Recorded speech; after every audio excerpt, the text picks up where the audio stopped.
Hello and welcome back to Maddie Boots Maker for another mending video. This one I mended my Birkin sweater. I had 2 holes in the sweater and I wanted to replicate the flower and leaf design in this first mend. And then the second mend I will show you shortly how I mended it with one of the flower designs. Okay, so I have the hole here and I've put an embroidery hoop around the area, and I'm going to want to make sure that I don't sew the underside of the jumper to the front or to the underarm part. I need a needle and I'm using these colours here because I'm going to replicate this flower here. So what I need to do is copy the pattern, so it's 1, 3, 3, and then there's 3 here, one of a different colour, 3 there, and just so on and so forth, following all the way down. But first I have to make sure that this live stitch here, and I think that will be okay, but what I'm going to do is bring this together a little bit, bring the whole together and pick up this live stitch so that it doesn't spread further and cause problems. So I'm going to do that with the yellow. So I always come in away from the work and I weave in the ends afterwards. I have picked up that stitch, that live stitch there, so the ladder doesn't continue on up here and then it will get into my colour work up here and cause a larger hole. And then I'm just going to go in and out around the hole.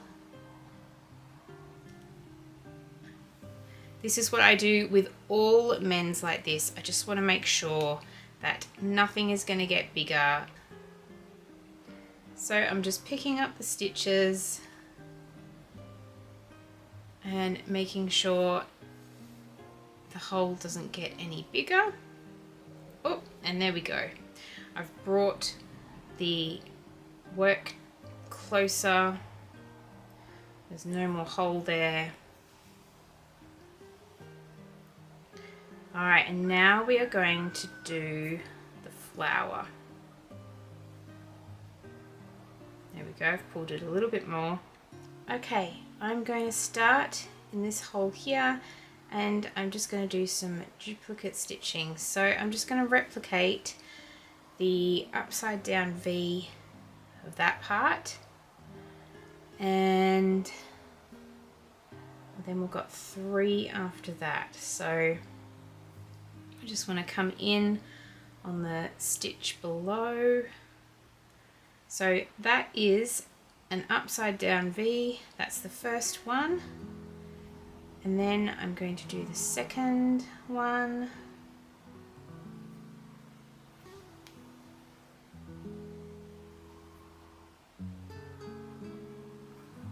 and then I'm going to go across to do the one next to it. So I've got one row of 1 and then I've got a row of 3 here. Now here's going to be a little bit difficult because there's nothing to replicate, so I'm just going to have to make it up when I get to that part.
Okay, so it's not perfect. Excuse the dogs in the background. It's not perfect. It's definitely not exactly like that. I probably could go over the pink a little bit, so I might do that again. Do a little bit more of the pink.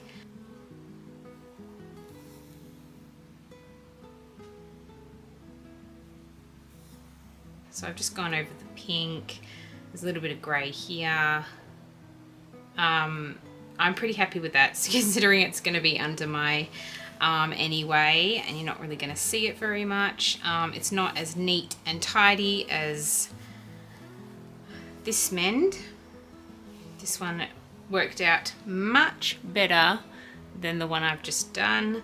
I'm really happy with the crispness of the flower. Over here is where the hole was, so it's a little bit thick. It'll block out a bit when I wash this, but I'm pretty happy with that. So I'll just weave in the ends, and I'll just show you how I do that. So I just pull all the big loops and then weave them in on the back just a little bit. Just go in like this and just weave them in and pull them through, and I'll go back through this way and I'll just chop off the end. So I'll just continue that with the rest of them, and then when I give it a block, that will block out a bit more.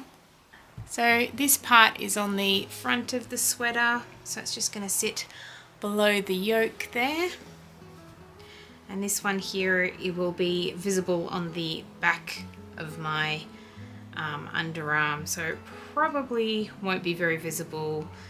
Definitely won't be from the front. And there we have it, a newly mended sweater. I can wear it again once I've sewed in all those ends. It will be back in my cupboard and it will be all ready for this winter.